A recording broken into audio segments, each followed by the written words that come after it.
Hey everybody, welcome back to Big Hair Gaming. We're here with another video covering our favorite game, Last War. And today we're going to be going over, this is actually part 2 of our Alliance War series, where we're going to cover our basic mechanics for the new folks. We're going to go over some strategies, some tips and tricks, and just general ways to try to optimize and get as many points as you can for each day's VS battle. So I'm going to be, or VS duel. So I'm going to be taking you through my week during a VS duel or an alliance duel and just kind of giving you my strategies therein. So with that, let's jump on in. So it is day 2, and day 2 is base expansion. You can see I already have a couple points here. I've already popped open a couple of buildings. So let's go over how we're going to get points. So you're going to get points by using speed ups, increasing your building power. Basically, that's going to mean, when you upgrade a building, increasing the building power comes when you open the present. So what that means is that in order to get a lot of points, on the days leading up to the construction day, basically you're going to want to upgrade your buildings, your gatherers, your workshops, your resources, all that sorts of stuff. And when the present for it is completed, leave it alone. Let them all build up. The way that one of my R5 said way back in the day is that for build day, you want to go into it with your base looking like Christmas morning, like everything's all presents, everything's all wrapped up. So that's how you want to go into the day. Now, another thing is for that's going to be really easy to do earlier in the season because the cost of upgrades are going to be way lower, all that sorts of stuff. As it gets later in the season, I think a lot of the points tend to shift from, rather than like all your buildings being upgraded, but rather you using speed ups judiciously at opportune times. And what that's basically going to look like is, like, for example, when I upgraded my headquarters and I started the build to level 30, what I did was I spent a bunch of speed ups on build day to make sure I got the points for that. And I just took off like 10 days or 12 days or something like that out of, 30 or something.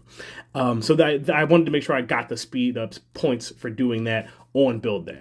If you plan to speed up a construction, like for example, I have 11 days left on this barrack. If you plan to speed up a construction, like just to have less time, like it's better for you to just wait until build day so you get the points for using, hundreds upon hundreds of speed ups to get through. If I was gonna speed this up through 11 days, that'd be several hundred 5-minute speed ups or several hundred speed ups just in general. So you want to save that for today. Just a little note there. And now let's go into the rest of the stuff. So the other ways that we'll get a bunch of points are going to be by dispatching our UR trade trucks. Those are going to be our golden trade trucks. Performing a legendary secret task. We'll go in a little bit about that later. And recruiting recruiting survivors. And we'll talk about that as well. So let's go over to the trucks. And we got a little tip to get into there too. So you can see from our trucks, I've already gone through and re-rolled a bunch of them. Basically, the way that they work is you're going to get 4 of these a day that you can do, unless you have the fancy truck research that you can do in the truck skill tree, which is going to give you an extra truck that you can utilize.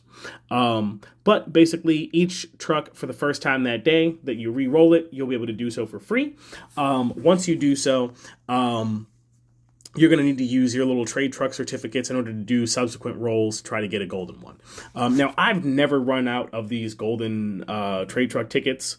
I always tend to have like a bunch of them. But if you ever find yourself running out of them, just be sure to save a few for this day so that you make sure that you can try to get all golden trade trucks if you can.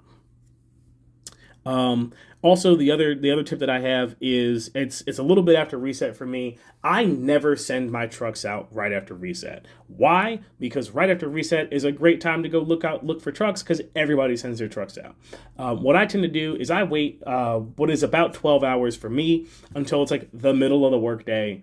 And I send my trade trucks out then, largely because nobody's really paying attention. And I've had times where I've had like great trucks that have like 3 shards in them that nobody sees because they're all busy doing stuff. So I tend to wait to send my trucks out until, morning my time, when most folks are busy. And like sometimes I'm able to still slide by without getting attacked. Not always though. So next, I actually want to talk about something you don't get points for. We're going to talk about your radar tasks. So your radar tasks, you don't get anything for it today, but you do get stuff for it tomorrow. So what you want to do is just leave them alone, let them refresh, do your thing. Now you can see I'm a bit far off. I've got a couple refreshes. I might be able to hit cap by reset tomorrow. But if you find that you're close to cap or you're at cap, if you're at cap and the refresh timer will hit again before reset, then feel free to like knock yourself down a little bit. So for me, if I were at cap, I'd be at 40, and because I get 11 tasks per refresh, I want to bring myself not down to 39 but to 38. Because that means like once the refresh timer went through again, it'll put me one below max. So then the refresh timer will restart once more, so that once it resets, the timer's already ticking down for me to get more tasks again. So that's just a little bit of a strategy about how to get the most out of your radar tasks. Now the next one, your secret tasks. Basically, the big points that you're going to get are going to be for sending out the golden secret tasks. And that's going to be this guy here. And basically what you can do is you can just hit the refresh button multiple times, and what you'll do is you'll send out the one golden task you have, then you'll refresh the rest until you get another one, send out the next one, so on and so forth. Now, if you are, I think it's VIP level 12. Yeah, this one. Okay, I got that just some time ago. If you have VIP level 12, then what that's going to grant you is this mega button down at the bottom. And now what it's going to do is the mega deploy is actually just a button that'll just deploy as many squads as you can, so you don't have to click through all of them, which is nice. But the mega refresh is going to prompt you to basically spend a bunch of your secret orders to refresh all of your tasks that aren't already legendary into becoming legendary automatically. So what this does is kind of like saves you the time, but I don't recommend doing that off the rip. Instead, what I tend to do is I'll use whatever golden tasks that are there. I'll send those out. Then I'll do some regular refreshes for a few. I'll usually get another one. I'll do a couple more. I'll get another one. I'll do a couple more. And then like by the time I get down to like 3 or 4 remaining tasks, I don't know that the reroll rates become lower, but they feel lower. So usually by then, like if I get 5 golden tasks, then I'm kind of okay with just letting the other ones be purple or be blue or whatever. But it's totally feasible if you wanted to. You still use that mega refresh and like just use the last 4 if you want to. My understanding is that the equation is that it's 4 secret orders per non-golden tasks. So if you only had 3 left, I think it would just be 12, which is like way better than using 28 of them, in my opinion anyway. So yeah, that's the bit with secret tasks. My other thing for secret tasks is I similarly, don't just send them out like right after reset. Like I also wait until like morning my time for the same reason that there's fewer people hunting around to loot the tasks. So that's just how I like to do it. I think then that brings us to the last thing, which is going to be recruiting our survivors. So you're going to hit that hero button down in the bottom left, then you hit that again, and then over here in the right hand corner you've got the recruit survivors button. And basically you're going to spend your survivor tickets, and then you'll get a little bit of points for each survivor that you recruit.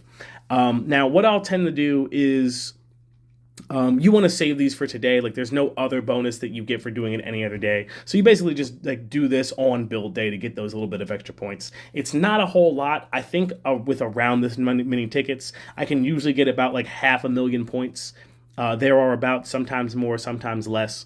On weeks where my VS opponent is just like way better and way more powerful than our alliance, what I'll actually tend to do is just stay there, just hold on to my tickets for the next week, and then just take that like little extra couple 100,000 points as a boon towards a battle that's a little bit more even. It's not a big change, but it's valuable all the same. And lastly, that brings me to my final like tip or trick. Just a reminder there. If anything in the video has been like super helpful or valuable, feel free to drop a like, drop a comment, subscribe to the video. All that stuff does help the channel out, and I appreciate it. But let's get into our last thing. Hey, nice. So over in our profile, up in the top left-hand corner, if you hit that image and then you go to your settings, if you go to general settings and you scroll all the way down into settings again, I guess, which is weird. I feel like that's a bad name given that like everything else gets a real name, but whatever. So in settings, under settings, there's a setting called construction confirmation, which is basically going to, when enabled, pop up a dialog box that will prompt you to say like, yes, you actually want to open a construction when you click on it. Now that's like a huge game changer, which was really helpful for me because I could not tell you the number of times wherein I had my whole base all wrapped up. Everything was looking good. And then like the day before build day, I end up accidentally hitting like a little too close to my headquarters and open up my headquarters and then miss out on, the biggest construction point resource that was available for that week. It's super annoying. But with that setting, if you have that toggled on, you can just completely avoid that and it's no longer a problem. So yeah, with that, that's going to bring this video to an end. If there's helpful stuff here, feel free to like, comment, subscribe, all that stuff. I do appreciate it. If you found something that was helpful, like feel free to share it to your alliance mates as well. Like if you found something useful, it's likely that they're going to find something useful too. Yeah, but with that, that's going to bring us to a close. I want to again thank you for watching, thank you for listening, and we'll catch you in the next one.